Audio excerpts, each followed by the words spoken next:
What's up, YouTube? We are live. Three questions. Let's jump right into it.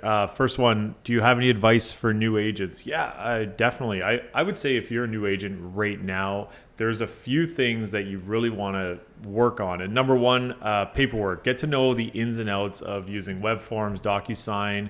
That'll really help speed up your ability to write offers when needed. I remember my first one was a bit of a grind. I'm not going to lie, just trying to figure it all out, how all that stuff works when signing online. So something that you probably want to figure out before it comes time to actually making offers. You'll also want to, personally, I think doing leases to start out is super important. It gets you in and out of buildings. It allows you to practice finding where all the lock boxes are and practice just speaking with clients. And with the lease, you're still getting the reps in.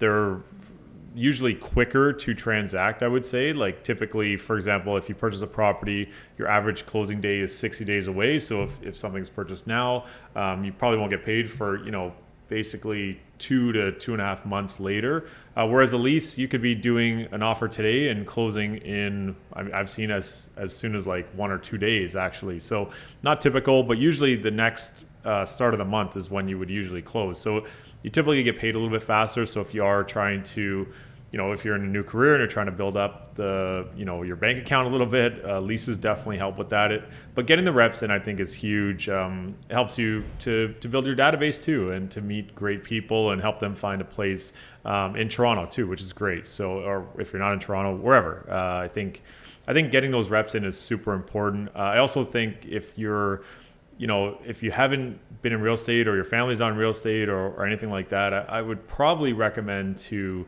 join a team, get the support from somebody who's ahead of you, that, a team lead that can really help you learn things a lot faster. There's a lot to learn. I'm still learning, obviously. I think you never stop. I don't think you ever stop learning in any business, but I do think at the start, when getting into real estate, there's so many things to learn, and you want to make sure that you do everything the right way and properly from the get-go to really enforce those great habits from the start. So I would say those would be my tips. Learn the paperwork, learn the ins and outs of all the buildings or your houses, lock boxes, all that stuff. Go on showings, do some open houses, and also learn from a team. That would be my advice for sure. Cooling off period in Ontario, do I think it will come in? Yeah, this is something that they've been working on in BC, and they've had it since the start of the year. And I'm not a BC agent, so I don't know how exactly it's been playing out. There's a couple things that I'm not exactly sure of, and I think that, for example, if you do give the option for a cooling off period, what could happen in some scenarios is that maybe a seller, like maybe you were the highest offer and the seller accepted that offer, and now the seller is going to be making their steps to start the closing process, but then somebody pulls out and then they got to go through the process again. I think that could be a bit of a hiccup there. I also feel that what happens if somebody offers on multiple properties on the same day and wins all of them, and then all of a sudden they only have to pay the penalty, which is 0.25%, which actually I heard in BC that it's not held by the brokerage's trust account. So it's something you have to, I guess, I don't know this for sure, but I guess you have to go to small claims and try to get that back from the buyer at some point, which I think is also not a great solution there. And then the other thing I'm a little bit weary about with the cooling off period is I'm wondering, for example, if it's going to allow people to make multiple offers, like I was just saying, if they offer on 4 or 5 properties the same day, is that just going to push all the prices up? Because instead of everyone going to the property that they actually want, everyone could just offer on everything at the same time. And that's not good either for when it comes to an offer date presentation, for example. I know there's all that talk about open bidding, which is something that actually is in the next question. But that's where I'm curious if it's actually going to have the opposite effect. Next question, should we switch to open bidding? And I feel like I've had this question a few times. Honestly, I think transparency in the business is amazing. I'll start with that. I think it's great to be transparent. I also don't think that it's going to be the solution of housing prices being at where they're at. I don't think it's going to make prices cheaper, if that makes sense. And the reason being is the last legislation that I read, in Ontario, we have the new TRESA coming in. And from what I'm understanding, and it's not official yet, it hasn't been fully implemented yet, is that the seller can choose to either be open bidding or not open bidding, blind bidding, and then they can make the decision to change it at any given time. So you could start off blind bidding, everyone puts in their offer, and then I guess the seller can make the decision to switch to open bidding from there. And obviously you can see that I'm not super, it hasn't been implemented yet, so I don't know exactly how it's going to work out. But then what happens if you have 5 offers and then you just go back to call everybody and tell everyone what the highest offer was and see if people would improve? So that's the question. I don't know. I do think, for example, it should help, take away that one offer that's so far ahead of everybody else. I think that's a big thing. But at the same time, I don't know if it's just going to push prices even higher, because then you're going, instead of that one person getting the property right away, the other 4 or 5 offers or however many offers have the chance to beat that other offer. And then you just keep calling everybody and calling everyone. And these offer dates, instead of being maybe they just take the highest one and that's good.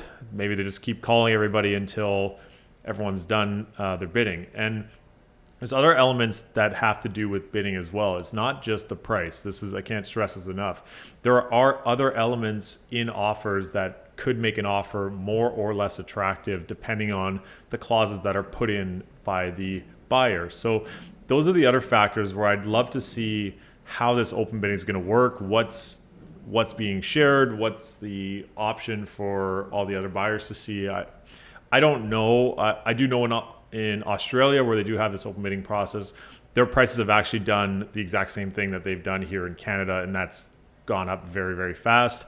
And so I don't know if it's actually a solution versus one of those blanket statements of like, this is what's causing the market to do what it does. The reality is we just have a lot of people coming into the country, and most of them are ending up in the city of Toronto, and they're typically coming and getting into leases and then looking to buy within a couple of years. And now that we have the foreign buyer ban, that's just been amended. So now if somebody has a work permit, they're allowed to buy. I don't think it's going to be the solution. We just have to build more homes in the areas that people want them the most, or get more inventory in the areas that people actually want to buy these properties, which if you're in the downtown core, there's a good chance that people want to live in the downtown core. So that's what I think there. There's another question that came in. What do I think with the Bank of Canada rate announcement? Well, actually, it just happened. They didn't move. They didn't move again. So for the 3rd month in a row, they've remained flat, and I think that's great. For the real estate market, it should improve buyer sentiment. And we've been seeing it in the last since basically January 25th, when they announced there's going to be a conditional pause, and now that they're maintaining that pause, it's going to keeping that it's going to keep the buyer confidence there. And I think that's from a real estate perspective, that's something that we will see moving forward. And if they keep holding things, and the fixed rates have been coming down over the last little bit of time, we've been seeing more and more activity in the market week by week here, and hopefully we get more inventory this week. That's a big thing as well. Now that Easter's passed, and hopefully this is the week that we're going to see more and more spring market inventory, which we actually didn't really get in March. So that's it. That's your live Q&A. If you ever have any questions, fire them over, and be happy to answer them next week.